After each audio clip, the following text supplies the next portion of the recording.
Hi, I'm Matt LeBlanc here with Teddy Renards. We're with the Daily Comment in the home of Curry, and we're here to preview Week 3 of the high school football season.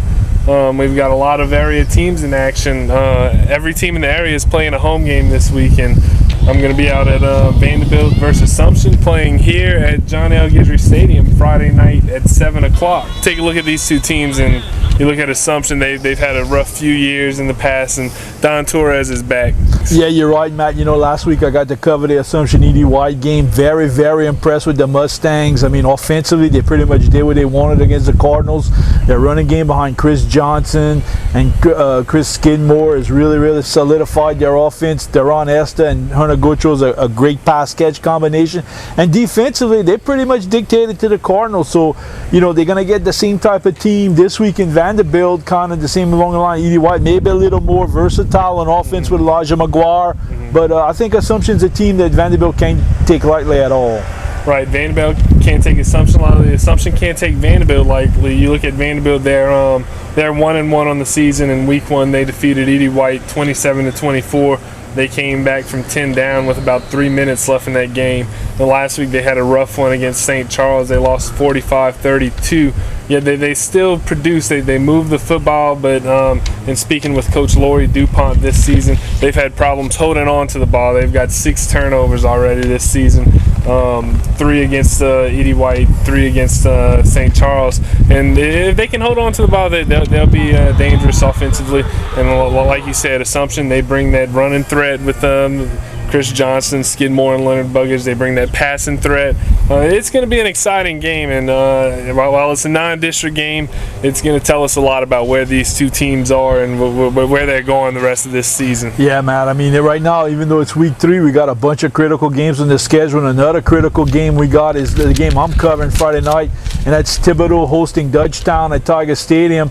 You know, unfortunately, the Thibodaux Tigers had to deal with that unfortunate incident with starting linebacker Kevin Cox being arrested for attempt armed robbery, but you know, and it did play a part in their game against Deschamps. They wound up losing 27-12, but as Coach Lorio said, even though it's a sad situation, the team has to move on.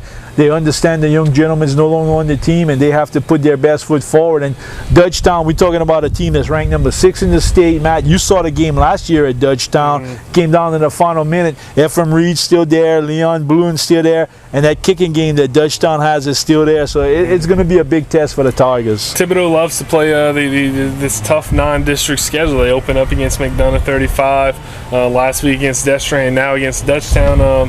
Coach Lorio always says that these are the types of teams you'll play if you make the playoffs. And Thibodaux, as long as Coach Lorio's there and as long as they have this talent coming through the program, they've always got expectations of making the playoffs and nothing less.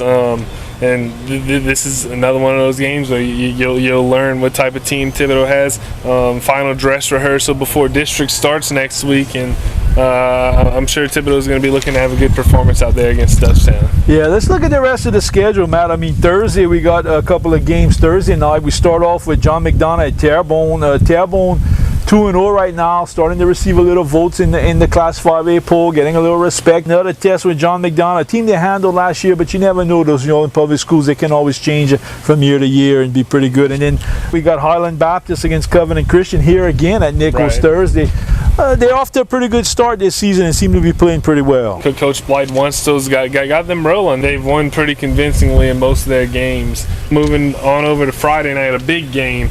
South Lafourche over at ED White. Now, I don't know if either team really expected to be 0-2 right now. They didn't expect it, but I guarantee we didn't expect both of these teams to be 0-2, and it is a pivotal game. I mean, we're looking at power points now in different situations. Who would have thought both these teams would be 0-2 and really fighting to get a win this week? We got Wassman at South Terrebonne. It's a homecoming game for the Gators Friday night. Wassman is a traditional power team. A lot of LSU fans might remember Booger McFarland. Well, he's from Wassman. He's a Wassman grad. That's an interesting intersectional rivalry, I guess you could say. Ellender at Bourgeois, you know, a good local contest here. Two teams. Ellender's kind of struggling.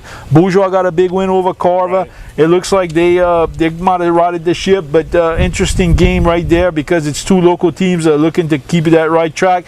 And just talk about the last two games for Friday night. Right, we've got Bonneville coming down and playing at Central Lafourche. This non-district schedule is big for them as far as developing going into district, because that's that's where they're going to play the meat of their schedule. You know, it's going to be a good test for them. East St. John travels to St. James. Coach Gelly never wanted to back down from a challenge. I'm sure he's looking to see how his team responds this week against East St. John. A lot of great games on tap, Matt. I mean, a lot of even though it's week 3 of the prep season, some critical games here, some teams in need of wins, some teams in need of capturing some momentum before district starts.